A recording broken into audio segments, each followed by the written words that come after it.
All right, so we talked a lot tonight about the problems of politics and trying to get the voters aware of things, and of course all the ways that folks are getting exploited, and whether or not the Democrats are really Democrats. So of course, why not bring you some more bad news?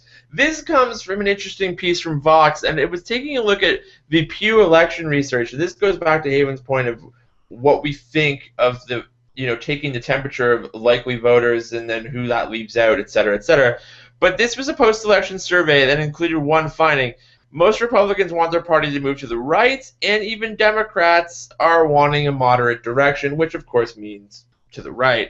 So if you take a look at this actual poll, the questions were asked: Republican leaders should move in a conservative direction, a moderate direction, or no change at all. From the all above percentage, conservative direction was 50%, 57% a winner.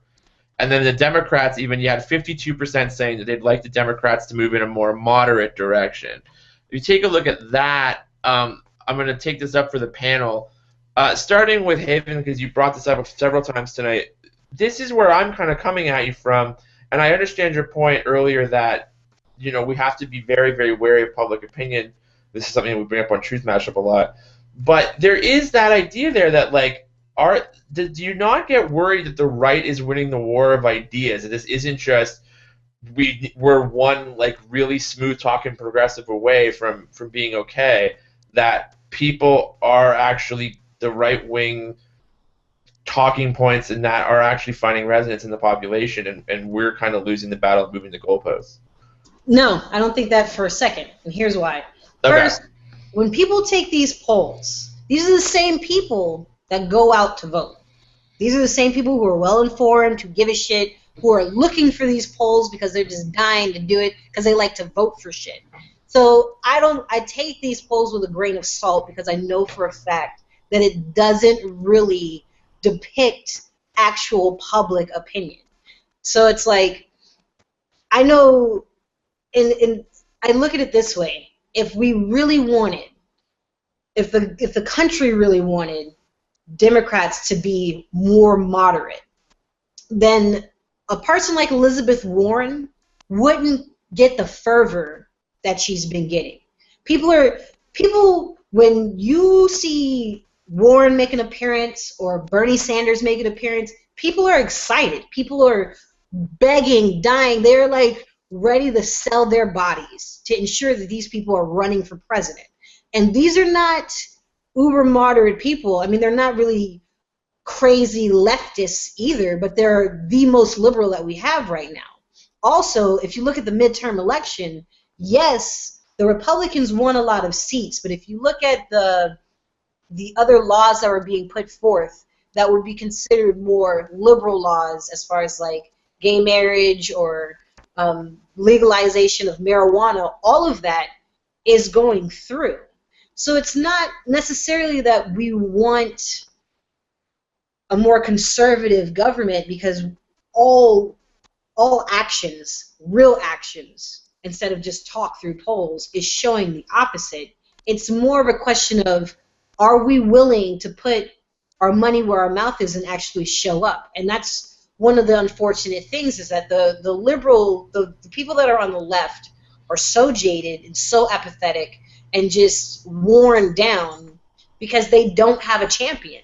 They don't see anybody that's saying what they want, that like what they don't have a representative, in all honesty. So nobody, like, I personally don't want to go out on my Tuesday, take off of work, lose money, have to fucking deal with some crazy ass fucking Republican redneck trying to keep me or scare me away from going to the poll in the first place, all for a lesser evil that I can't fucking stand. I'm a Florida resident, and I voted, and I had the choice of fucking Rick Scott or Charlie Crist. Charlie Crist is a Republican.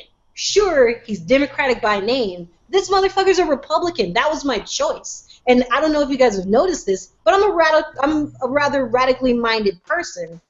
I felt like, why am I busting my balls in Virginia to find an absentee ballot that'll probably not even make it down there in the first fucking place for two motherfuckers I didn't even want to vote for in the first place? And that's what people are focused on. I think this poll is only showing that the people who want to play and the people who are liking how things are, those are the people that are answering these questions. Those are the people that are coming to the voting booth.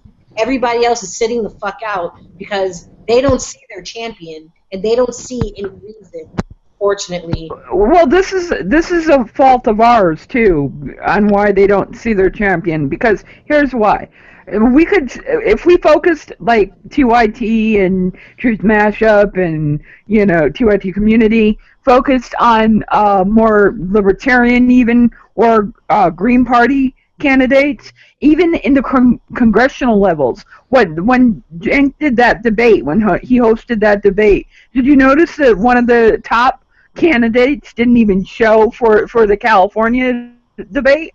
And I just, if we're able to get a more focus on those lower tier candidates, all we need is 5 to show up and win, like for Congress. If 5 won, that would be such a groundswell to show legitimacy, and then maybe a presidential bid to make it people willing to vote third party. We've talked about this on our show. You don't just need to be looking at Bernie Sanders or Elizabeth Warren. You really need to get out of this mindset of the libertarian candidate isn't viable. The Green Party candidate isn't viable. Once we start getting out of that mindset and getting into, yes, they can win on the issues because they're talking to people like us. Maybe not Sean, but people like us. The libertarian candidate would be talking to people like me. Just saying. Well, fair enough. And not to people like me.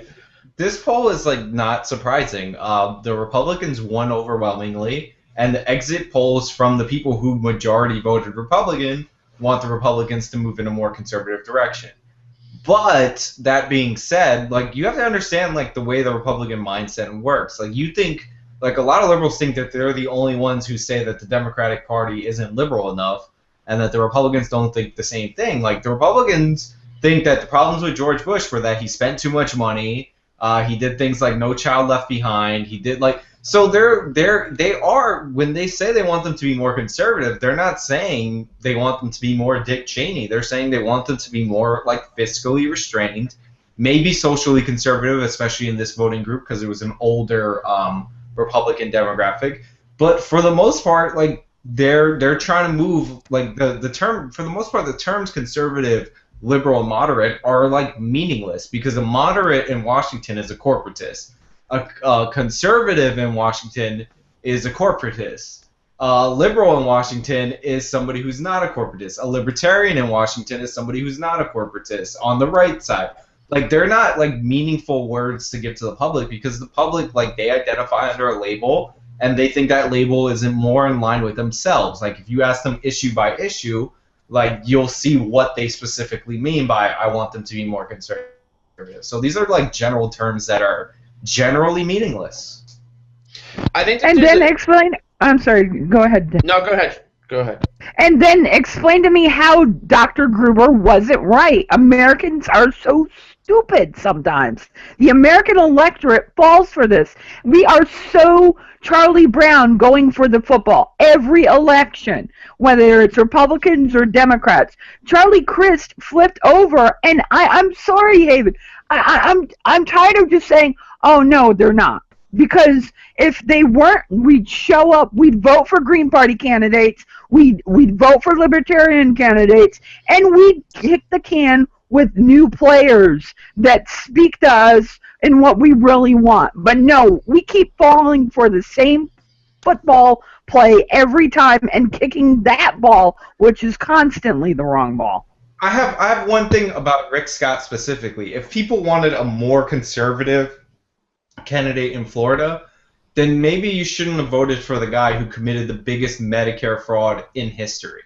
That's what Rick Scott did, drug testing through a company that his wife still receives money from. This guy's not a conservative. He'll spend your money on whatever shit he wants to spend your money on. When he was in the private sector, he wasn't an honorable businessman who made money serving his clients. He was somebody who took government subsidies and then defrauded the government for more subsidies. Like these aren't conservatives, these aren't liberals, these aren't moderates. They're corporatists. Yeah. Which in Washington is actually a moderate, but whatever. But I mean, like, you're spot on the money, Sean. But Tom, I'm going to push back on this. We're not stupid, and I say this because if you talk to anybody on the left or the right, they are completely aware something is wrong. And maybe I'm coming from this from a millennial angle, but I know a lot of people in my generation are not really looking. We see, when we hear people say, oh, go out and vote, go and do this, it's like you want us to go out and vote, but you also want us to ignore all of these studies that come out about how our voices aren't being heard. You want us to ignore all of that shit. You want us to play in a rigged game because you're playing in a rigged game. No, what I'm saying is, don't play the rigged game anymore. Vote for the candidate that speaks to you because they're not rigged. Vote for the Green, Sean. Vote for the Libertarian, and then make a real change happen. Because if you, I'm sorry, go ahead. Is that Green candidate has to be on the ballot in the first place. And the unfortunate thing about that is that there are rules that are put in place that make it very unbelievably difficult for a third party to be put on the ballot. If you look at, what was it, Buddy, oh God, I can't believe I forgot his name. But there is this one. Buddy Romer. But yeah, he tried. Yeah, Buddy Romer. He tried to get on the ballot to be a third party candidate. And every time he would come up and meet their expectations, they came up with another fucking rule that came out of nowhere. A lot of the time, a lot of people don't even know about these third-party candidates because they don't even get the access to the debates that they're supposed to be on. So it's like, as a millennial, I can understand why the younger generation doesn't want to come out and play, because it's a lot like, fuck this, I'm not going to waste my time.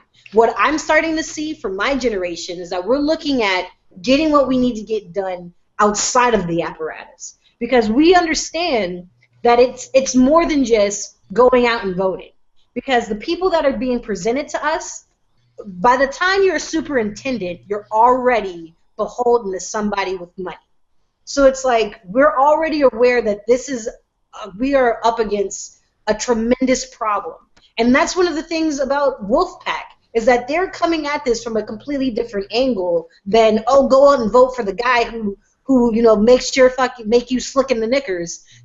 Go out for that person. We're not doing that anymore. We're trying to make real fucking changes. Not this. And Haven, you're right, and I love Wolfpack for that, because it's out of the box and it gives us a new dynamic to work with, and a viable dynamic, because then the Republicans and the Democratic Party will have to run on issues and be not beholden to big corporate donors, but be beholden to the voters. And I love Wolfpack. I totally do. But I'm sorry, in the states that there are Green Party candidates, people need to vote for them if they want real change, not from Democrats or the Democratic Party. And if you get a groundswell of just five, the media will have to take notice. And we're actually seeing a little bit of this. Like, Haven was talking about how people will get up for Elizabeth Warren. Like, that's a good thing that you get up for your candidate and you don't get up for anybody else. Like, one of my favorite statistics about the people who voted for Ron Paul in the Republican primaries is less than 30% of them actually voted for John McCain, and I think less than 25% of them voted for Mitt Romney. Like, they don't like people who focus on their candidates and don't vote party it's a great thing. But one thing I want to point out, and we addressed this a little bit last week, is that we also live in a country where 43% of our local elections this last go-around were uncontested. So your state house and state senate, you literally had no choice. You had one person on the ballot.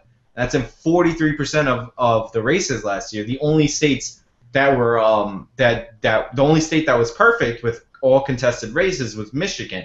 But you have a lot of states with like 20% of their state house and state senate races even have two choices, let alone two good choices. Yeah, and that would call into question of why the citizenry doesn't come up and run themselves. But comes to an issue of money. There are a lot of very intelligent people who just don't have the access or the ability to be the options that we want. You know what? That's bullshit. It doesn't cost that much to run for state office. Yeah, and that's more in what my city, but like you can run. But it costs a lot to be competitive. Yeah. No, it doesn't. No, it doesn't. In Rhode Island, I mean, let's use Rhode Island's example. This guy got, and granted, he's run before, but this guy got 22% of the vote as an independent candidate and helped the Democratic Party candidate win because he pulled away votes from the Republican, and he ran as an independent. It was more some say libertarian, some say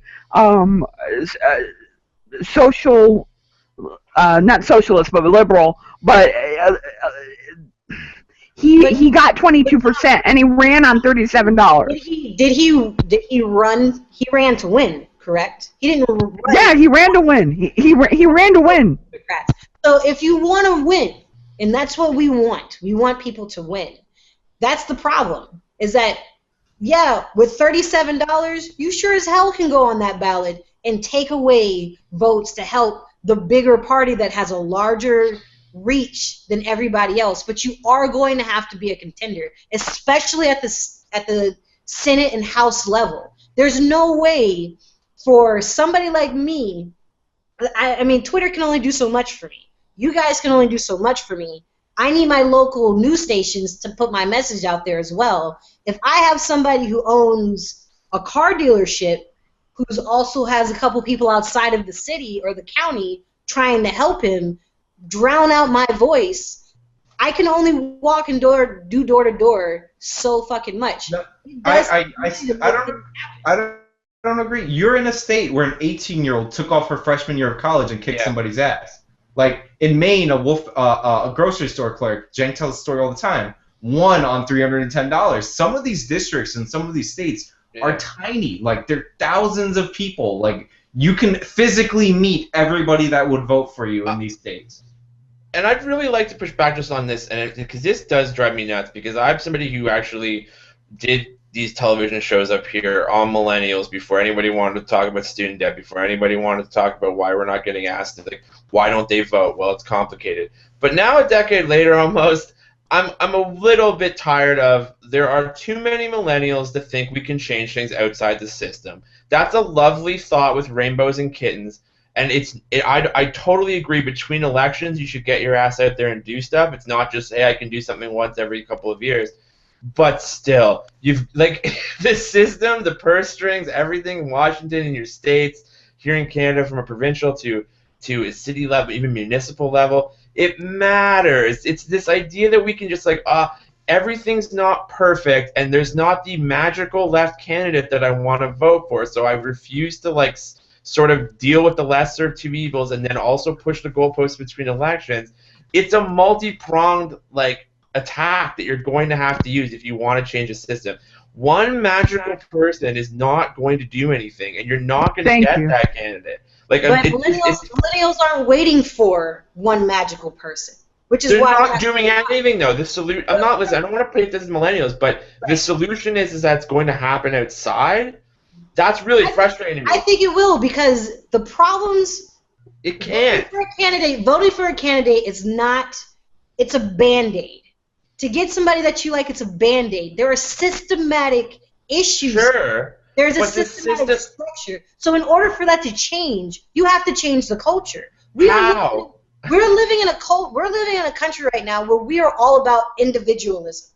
Where we don't talk about community. They made a community organizer a fucking pejorative for the past 8 years. So now it's like, all right, the culture needs to change, because sure, you can put whatever favorite person you want in office. You can put next Obama, the next Warren, but at the end of the day, for the changes that we really need, because these are big problems, these are big issues that need real fucking changes, you have to come to play.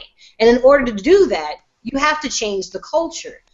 How we see each other needs to change. The reason why Republicans or conservatives don't like things like universal health care is because I think a lot of it is because we see things as you need to be an individual. I take care of me, you take care of you. Don't worry about it. And we can no longer do that anymore. And I'm sorry, that's such a privileged view of how politics works, because the privilege that comes from being able to wait and do things outside the system means that people are getting screwed constantly because of the system. And there's a difference between, whether you like it or not, like there's a difference between Charlie Crist and Rick Scott. And there is a difference between Al Gore and George Bush, going back to 2000. True. Charlie Crist and Rick Scott, I think not. Because to me, Charlie Crist did the most. I mean, there's a very large homosexual population in Florida, and Charlie Crist did the most to harm those individuals. Sure. And also, so it's like, people died from Crist too. So sure. My thing is, it's not just, it's like, you may think that it's a privileged view, but I'm coming at it from somebody that's at the bottom, who doesn't have a lot of money, who sees. So am I, and that's my frustration. To go out and do things. The things that they need to get done, the things that they need from each other, they're starting to form these communities together. We're starting to learn how to take care of each other. But wait, hold on. My argument isn't with that. My argument is that you're making it one or the other, and it should be both. It should be changed within the system while doing that. In order for that change to stay, as far as the institution, the culture needs to change. Because agreed. And in order for you to do that, sometimes you have to step back and let the culture change. Sometimes we need to fucking learn what it means like to take care of each other, or to actually acknowledge that each other exists. We're all fucking screwed. Because now the political atmosphere is completely segregated. We don't see each other. We don't want to talk to each other. What's the practical way to do that, then? I want to get to the point. Like, I'm not with voting for the lesser of two evils, and I know that's going to upset Dan. But what I will say is, run for your state office. Like, go look up your state representative. Tom, everybody in your state was actually contested. And if there's an uncontested race, run. Like, you never know. Like, those state house races, there's a reason Wolfpack has success on the state level. Like, they're not that hard to win. They're not that impossible. Like, my New York State representative has 2,000 Twitter followers.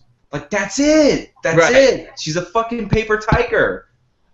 Like, you can nobody would want me in the state house, and here's why. If I got to Lansing and ran, I would be that guy that the Young Turks put on, throwing the papers, having the fit, and being like, tear this shit down. One bill, I'm frustrated, the hell with it.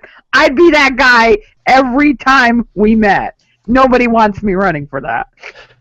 And listen, and to go back to Sean's point, like I'm not trying to say the lesser two evils, like just stay in the system and keep recycling the same BS over and over again. But what I am saying is that it does matter to people. I wasn't specifically speaking to you, Haven, when I said the privilege view. I meant the idea that, these things, it comes from a lot of activists that things are okay. Like, but there's lots of people here who are broke and really literally poor, or we talk about access to abortion, all these things. There are differences, core differences in these parties, and whether you want to jump on a new train, whether it's Green Party or you're a libertarian, but you can join the Democratic Party, or you could join the Republican Party, and you can do things from within the system. And it's hard, but there's no easy solution, especially in your country. The system is so far out of whack. I completely understand wanting to wash your hands of it entirely, but I'm not arguing to wash your hands entirely. I'm saying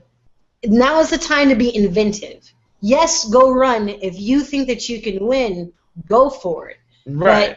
But unless we change the culture, unless we change how things are done, it's going to be whatever actions you want to move with are going to be muffled. They're going to be stifled because there's a certain direction, there's a certain way you have to play this game. Right. So it's like, go run if you can, but don't be surprised when you can't move a lot. And the rest of us little foot soldiers, we're going to have to be on the outside attacking and figuring out a different way. To me, Wolfpack is coming in from the outside and saying, see, I don't agree with that. I think that's an inside solution, so that's okay, fair enough. Yeah. So I think it's an outside solution because I mean, it's definitely left fucking field. You're using the system in itself to do this, but if we're gonna go down that route, then everything we do within this, aside from being anarchists and blowing shit up, is going to have to be within the system. Hey, that was a dig. I'm just saying, like, that's what literal outside the system is. Okay. But using our community, using connections to people, reconnecting with each other, and getting the move on to really make serious changes, like Wolfpack and other organizations are doing with trying to get things ratified. That's radical. That's left field. That's something that nobody's really prepared to really deal with within the system. They're not even really looking at it right now. So to me, that's something that we should be doing. For sure. Rather than just, yeah. No, we totally agree. I think the other thing, too, that really frustrates me from coming from the millennial perspective as well is that the one thing I find a lot of my peers do, and it bugs me a lot, and it is because of the internet, but we put way too much emphasis on this, like, dark power that, like, there's this conspiratorial kind of, you know, view now of politics and money, and it's, like, insurmountable. When I totally really, I can't believe I'm saying this, but I really, really agree with Sean here, which is, like, some of these people are schmucks. Like, it's not this magic, like, it's not this hard hill to climb. It really is a possible thing to overcome. It's not this, you know, bunch of guys in a dark room doing this with, you know, it really is a system that you can win. They don't want you to think. That's the Congress, Dan. That's the 14 new selectmen, the select chairs from the GOP.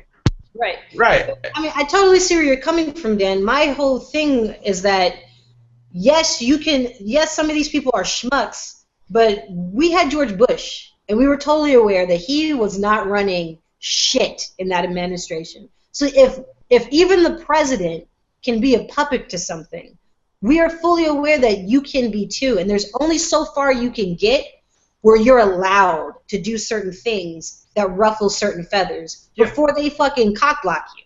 But on the local level, and like, I do want to go to the next story eventually, but like sometime tonight. On the national level, we're having a lot of gridlock. Most of the laws are being passed on the local level, and these are like winnable races if somebody cared to run a campaign. Like, don't make me do it, is all I'm saying. Like, I will. Do it, Sean. Do it. No balls, Sean. No balls. Win. So, no balls. And be a full-time student and a full-time worker at the same time doing it. Huh? Because running campaigns don't pay rent. That's for sure. Oh, that's all right. I go to school at a college. Like, I put out flyers. You want to put some shit on your resume? Like, you want to volunteer for my campaign? Like, you know what I mean? Bribe people to volunteer for your campaign. Yeah, this is better than an internship. Go ahead and waste your son, Sean, and my sexiness. Sounds like Steve Stockman's campaign. I'll collect signatures. If you really want, like, to be depressed democracy, but it's sometimes almost at the same time kind of like happy about it, there's a film called Can Mr. Smith Really Go to Washington about Jess Smith and his campaign in Missouri to try to run for office, and it's a bunch of young people got together and they almost win. But then Google his name afterwards and see how messed up the situation is.